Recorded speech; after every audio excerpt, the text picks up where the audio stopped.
C'est un cas d'école, la France. C'est très important pour Israël parce que c'est le pays d'Europe où il y a le plus de juifs et c'est le pays d'Europe où il y a le plus de musulmans. Donc, de par notre histoire et de par notre population, en fait, on est totalement impliqué dans cette guerre. Le danger, c'est de venir cliver. Ce qui se passe ici se passe aussi chez nous. Cliver, c'est-à-dire que soit on est dans un camp, soit on est dans l'autre.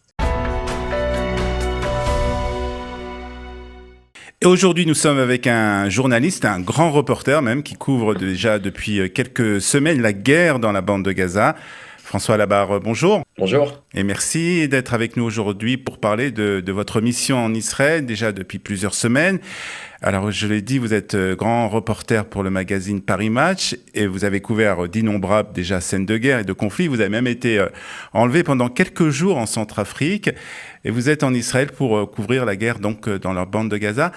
Et la première question que je voudrais vous poser, lorsque le 7 octobre, quand vous entendez ce qui s'est passé dans le sud d'Israël, est-ce que vous décidez immédiatement de partir pour Israël ou cela vous prend quelques jours?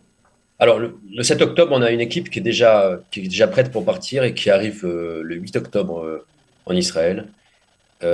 Nicolas Delessal et Alvaro Canovas ont fait un travail vraiment formidable. Ils étaient très secoués par ce qui s'est passé. Quand ils sont revenus, ils étaient vraiment. Nicolas Delessal était très affecté par la violence de ce qu'il a vu. J'étais sur un autre terrain à ce moment-là, puisque je devais partir en Libye. Donc, j'étais pas disponible. Je me suis rendu en Israël un peu plus tard. Et j'y suis retourné encore, donc j'y suis encore aujourd'hui. On a toujours une équipe qui est sur place puisque c'est une actualité brûlante qu'on continue de couvrir et qu'on n'est pas prêt d'arrêter de couvrir Hmm. ces prochaines semaines et ces prochains mois. Mais pour vous, c'était une évidence que vous deviez venir en Israël pour faire un reportage, pour voir ce que s'est passé sur place, quoi.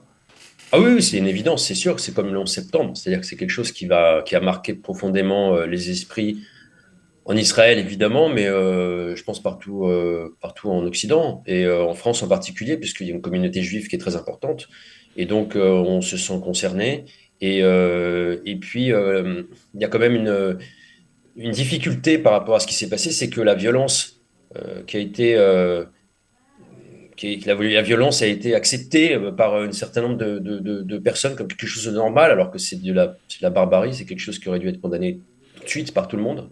Donc c'est important pour nous de montrer que ce qui s'est passé est inadmissible en fait. Et qu'il faut pas oublier ce qui s'est passé. Donc on est là pour ça aussi, et puis pour comprendre, il y a un débat sur la manière dont Israël a répliqué. Et c'est très important pour nous d'être sur place pour comprendre l'enjeu et ce qui se passe vraiment en fait. Alors justement, lorsque vous arrivez, vous nous avez dit que vous êtes venu déjà une première fois, c'est votre deuxième mission ici en Israël. Lorsque vous arrivez, qu'est-ce que vous découvrez qui vous choque, on va dire plus particulièrement? Ce qui me choque, c'est que c'est toute la population d'Israël qui est sous le choc. J'y suis déjà venu en Israël plusieurs fois, pas souvent, c'est pas un terrain que je connais particulièrement, mais je suis déjà venu plusieurs fois et je trouve que les gens ont changé. Je trouve il y a une espèce de, alors il y a une force qui se dégage de tout ça, il y a du courage, beaucoup de courage, mais quand même une espèce euh, les gens sont effarés par ce qui s'est passé et c'est généralisé, c'est-à-dire que alors les rapports sont différents. Alors, je dois dire que ça, pour nous, ça facilite aussi les rapports, c'est-à-dire que avant les rapports n'étaient pas aussi fluides. Maintenant, ils sont fluides parce qu'on sent que les gens ont besoin de parler, ont besoin d'expliquer, de raconter ce qui leur est passé. Ils ont besoin de se confier aussi. Et pour les journalistes, ça facilite le travail puisqu'il y a il y a un besoin d'exprimer des choses qu'il y avait moins avant. Et Euh, comment vous arrivez à transmettre justement ce que vous ressentez aux lecteurs et à la rédaction du magazine? De quelle manière ça se passe? alors, il faut être super factuel sur des sujets comme ça, puisqu'en fait, les faits suffisent déjà. Si on est sérieux, qu'on vérifie les informations, on raconte vraiment ce qui s'est passé sans tomber dans l'idéologie. Je pense que là, déjà, bon, on remplit nous notre mission, mais en plus, les choses sont beaucoup plus simples à expliquer, puisque d'un point de vue purement factuel, ce qui s'est passé, bon, ben, c'est sans appel, quoi. Hmm.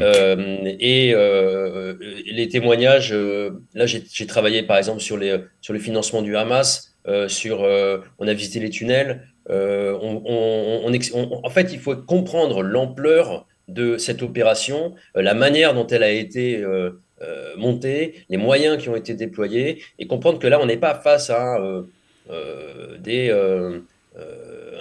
des pauvres qui se rebellent contre les riches, un enfant qui lance des pierres contre un militaire avec une tenue sophistiquée. On est au contraire dans Mm. une guerre avec des moyens importants, colossaux, qui ont été déployés par l'Iran, par les alliés du Hamas, pour mener une guerre qui est une guerre totale.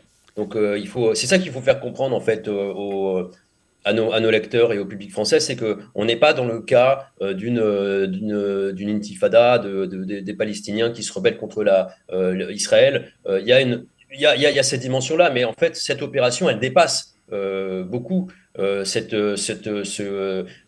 question locale, c'est une Ouais. question mondiale, quoi. Alors C'est ça qui fait. justement, parce que vous êtes habitué à ce genre de scène, vous avez, comme j'ai dit, vous avez été dans de nombreux pays en guerre. Et qu'est-ce qui, à vos yeux, est différent ici, dans cette guerre, aujourd'hui? Bon, il y a une phrase qu'on entend souvent, c'est qu'on est à la ligne de front ici. C'est la front line de la société occidentale, donc on est vraiment, on a le sentiment d'être sur une ligne de front d'une guerre, quoi. C'est comme si on était en première ligne de la guerre de 14, en fait. C'est la guerre des Mm. tranchées, et là, on est en première ligne. Et tout le monde est impliqué. Ça aussi, c'est quelque chose qui est frappant, c'est que tout le pays entier est impliqué dans cette guerre, et la jeunesse aussi des soldats frappe. C'est une génération qui a été frappée par la prise d'otage et par la tuerie du 7 octobre. C'est une génération qui a 20 ans, peut-être même moins, 18 ans. Donc c'est ces jeunes-là qui aujourd'hui prennent conscience, mieux que nous, qui sommes plus vieux, du danger de l'époque et de cette guerre, en fait. Et qui se rendent compte qu'en fait, c'est une guerre longue, que c'est pas juste un attentat, une opération, que c'est une guerre longue à laquelle il faut se préparer. Et donc, comme vous êtes en ligne de front, comme c'est toujours le cas, vous vous préparez mieux à ce qui se passe parce que vous avez conscience, et tout le monde a conscience, de l'animosité qu'il y a en face et des risques que cela se reproduise. Mm. Donc, c'est aussi un enseignement pour nous qui sommes dans une situation différente, mais qui sommes confrontés à des, euh, à des attentats Ouais. d'une nature similaire. Mhm.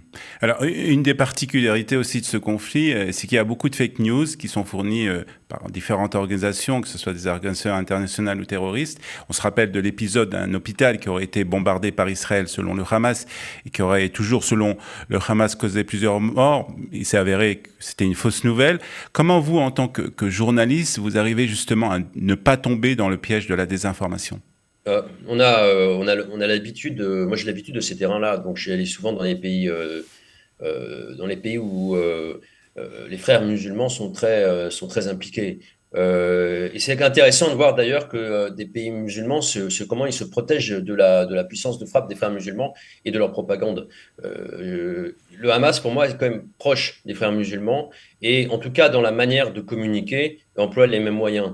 C'est-à-dire que systématiquement, ils vont mettre en avant des civils meurtris par des militaires occidentaux. On retrouve le même paradigme du pauvre enfant maltraité par le riche, ce qui est une réalité, mais c'est une réalité qui sert des intérêts qui sont leurs propres intérêts. Et donc, ils vont continuer d'utiliser ces images de civils, quitte à construire des fausses images pour servir leurs intérêts et surtout pour que l'opinion publique mondiale aux États-Unis, en France, soit touchée par ce qui se passe et se prenne totalement fait et cause pour les populations de Gaza, alors qu'en réalité, le Hamas, comme on l'a vu, ne prend pas fait et cause forcément totalement pour les populations de Gaza, ils se sont servis des populations de Gaza pour servir des intérêts qui dépassent ceux de Gaza, là, on est dans une guerre qui oppose l'Iran et Israël, qui oppose le bloc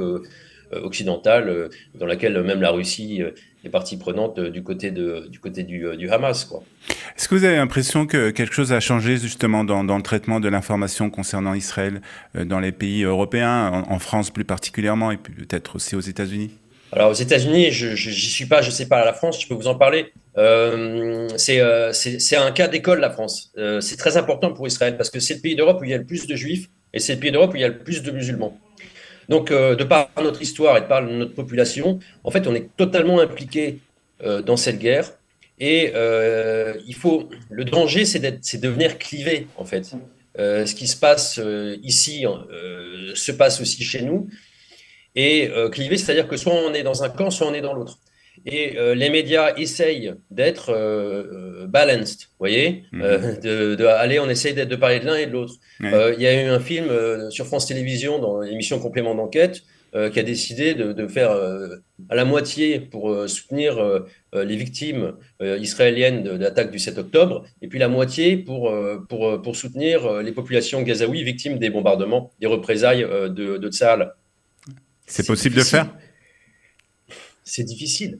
C'est difficile parce que on ne peut pas donner raison à l'un puis donner raison à l'autre Mhm. parce qu'on est dans un contexte de guerre et c'est important pour nous de ne pas tomber dans les propagandes, c'est-à-dire que la propagande à la fois du Hamas et la propagande de Tsahal. Mais ça, c'est systématique. Quand on couvre une guerre, la propagande, c'est quelque chose c'est inhérent à la guerre, en fait. La guerre, c'est le mensonge. C'est celui qui gagne qui va imposer sa vérité. Et donc, on dit qu'on est dans l'ère du fake news, bah, c'est pas qu'on est dans une ère de fake news, c'est qu'on est dans une guerre, en fait. On est dans une guerre bon, forcément, est une guerre souvent virtuelle parce que c'est une guerre sur les réseaux sociaux, Ouais. mais ça reste quand même une guerre où chacun va essayer d'imposer sa vérité et qui n'a pas forcément de lien avec la réalité. Et c'est ce qu'on voit aussi Mhm. aujourd'hui. Donc les Français là-dedans, on essaye d'être équilibré, mais c'est difficile. Bon, il y a toujours un moment où il faut prendre parti dans une guerre.